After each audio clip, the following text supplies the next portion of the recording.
دوستو drama serial من مرضی کی آخری قسط کی مکمل کہانی آپ لوگوں کے ساتھ شیئر کریں گے، جس میں آپ لوگوں کو دکھایا جائے گا کہ منشا کے پاس آتا ہے سجا کر بات کرتا اور کہتا ہے کہ بس بہت ہو گیا، میں نے یہ ڈیسائیڈ کر لیا کہ میں تمہیں اب اس گھر میں نہیں رکھ سکتا، میں ہمیشہ کے لیے تمہیں طلاق دے دوں گا۔ جب یہ بات منشا سنتی ہے تو سمجھانے کی کوشش کرتی ہے، سجا کو اس کے آگے ہاتھ جوڑتی ریکویسٹ کرتی اور کہتی ہے کہ دیکھیں کہ اب میرا تمہارے علاوہ کوئی بھی نہیں ہے، میں کہاں جاؤں گی، میں ٹوٹ پھوٹ کا شکار ہو جاؤں گی، ریکویسٹ کرتی ہوں آپ سے، التجا کرتی ہوں کہ میرے ساتھ ایسا مت کر، لیکن انکار کر دیتا ہے سجا اور کہتا ہے کہ بس میں نہیں برداشت کر سکتا نا، کیونکہ دیکھیں آپ کی وجہ سے میرا جو خاندان ہے اسے مکمل طور پر ٹوٹ چکا ہے، آپ کی وجہ سے ساری کی ساری نفرتیں بڑھ چکی ہیں، میں نے نہیں سوچا تھا کہ تم ایسا بھی کر سکتی ہو۔ اسے بات منشا سنتی ہے تو وہ سجا کو جواب دیتی اور کہتی کہ میں نے آپ کے ساتھ تو شادی کی تھی، مجھے نہیں پتا تھا کہ آپ کے ساتھ ایسا ہو۔ جیسی سجا یہ بات سنتا ہے تو یہ منشا کو جواب دیتا اور کہتا ہے کہ آپ نے میرے ساتھ شادی نہیں کی تھی بلکہ میری دولت کو دیکھ کر آپ نے شادی کی تھی، آپ لالچ میں آ چکی تھی۔ منشا کہتی ہے کہ جو کچھ بھی تھا میں نے شادی تو کی تھی، آپ کے لیے قربانی تو دی تھی، تو آگے سے سجا انکار کر دیتا اور کہتا ہے کہ اس قربانی کا کوئی بھی فائدہ نہیں ہے، بس میں نے ڈیسائیڈ کر لیا کہ میں نے اب تمہیں ہمیشہ کے لیے چھوڑ ہی دینا ہے، کیونکہ سیرت کو میں نہیں چھوڑنا چاہتا ہوں، اس سے میں اتنا بڑا دھوکہ نہیں دیکھ سکتا۔ تو یہاں پر منشا منتیں ترلے کرتی ہے، سمجھانے کی کوشش کرتی ہے، لیکن سجا کوئی بھی بات نہیں سنتا اور کہتا ہے کہ بس تمہارے لیے بہتر یہی ہوگا کہ تمہیں میں طلاق دے دوں اور تم یہاں سے خود بخود چلی جاؤ۔ تو منشا کہتی ہے کہ میں نہیں چاہوں گی، اپنی جان دے دوں گی لیکن اس گھر کو چھوڑ کر نہیں جاؤں گی۔ تو سجا کہتا ہے کہ یہ گھر تمہیں مبارک ہو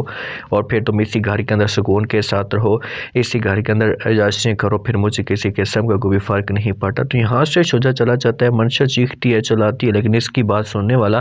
کوئی بھی نہیں ہوتا۔ دوسری طرف آپ لوگوں کو یہ بھی دکھایا جائے گا کہ حمزہ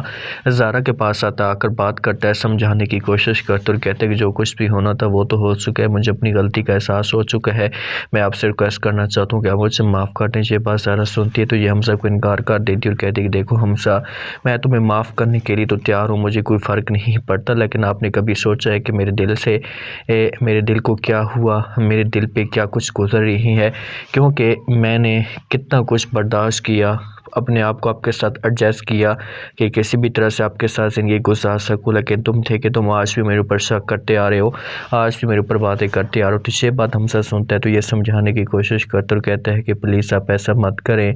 مجھے اپنی غلطی کا احساس ہو چکا ہے، میں اب کبھی بھی آپ کو دھوکہ نہیں دوں گا۔ تو یہاں پر انکار کر دیتی ہے فوراً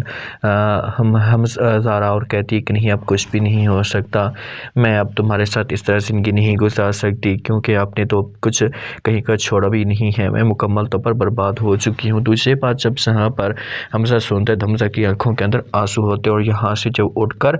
چلی جاتی ہے ہماری زارا، تو ہادی کی جو ماں ہوتی ہے سے آتی ہے، زارا کے پاس جا کر بات کرتی ہے، سمجھانے کی کوشش کرتی ہے، اسے کہتی ہے کہ بہتر یہی ہوگا کہ آپ جو وہ طلاق لے لیں اور میرے بیٹے کے ساتھ شادی کر لیں، میرے بیٹے کا جا کر حال تو دیکھ لیں کہ کیا اس کے اوپر گزر رہی ہے، وہ آج بھی تمہارا انتظار کر رہا ہے۔ تو آگے سے زارا کہتی ہے کہ نہیں آنٹی جی، میں اس کی طرف نہیں آ سکتی، آپ اس کو بول دیں کہ وہ ہمیشہ کے لیے مجھے بھول جائے اور کسی اچھی سی لڑکی کے ساتھ شادی کر لے، کیونکہ اب کچھ بھی نہیں ہو سکتا، بہت دیر ہو چکی ہے، میں اپنے آپ کو حمزہ کے ساتھ ایڈجسٹ کرنے کی کوشش کروں گی۔ تو آگے سے ہادی کی ماں کہتی ہے کہ وہ تو آپ کو پر اتنے بڑے ظلم کر رہا ہے، میرا بیٹا آپ کے ساتھ محبت کرتا اور ہمیشہ کرتا رہے گا، ریکویسٹ کرنا چاہتی ہوں، التجا کرنا چاہتی ہوں، آگے آپ کی اپنی مرضی، لیکن زارا بار بار اپنی ضد پہ قائم ہوتی ہے اور کہتی ہے کہ نہیں، جو بات میں نے کہنی تھی کہہ دی، اب اس کے علاوہ میرے پاس کسی قسم کا کوئی بھی آپشن موجود نہیں ہے، آپ اپنے بیٹے کو سمجھا دیں، اس کے ساتھ جا کر بات کر لیں کہ وہ مجھے بھول جائے، اس کے علاوہ میرے پاس کسی قسم کا کوئی بھی اچھا آپشن موجود ہی نہیں ہے۔ تو یہاں سے جب وہ زارا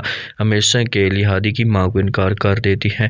سیرت کے پاس سجا آتا ہے اور آ کر معافی مانگتے، ہاتھ جوڑتا اور کہتے غلطی مجھے پلیز مجھ سے ہو گئی، مجھے معاف کر دو۔ تو آگے سے سیرت کہتی ہے کہ میں کیسے یقین کر لوں آپ کے اوپر کہ آپ دوبارہ سے قسم کی غلطی نہیں کرو گے۔ تو آگے سے جب سے بات سجا سنتا ہے تو وہ جواب دیتا اور کہتے ہیں کہ اگر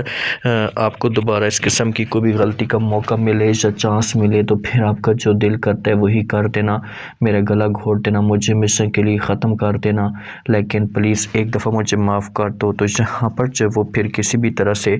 سیرت بات مان لیتی ہے اور ان دونوں کے بیچ میں معاملات طے ہو جاتے ہیں۔ منشا جب گھر جاتی ہے طلاق لے کر تو ماں چیختی ہے اور چلاتی اور کہتی ہے کہ میں نے تمہیں کہا تھا کہ تم مت کرو ایسا، آج تم دیکھو کہ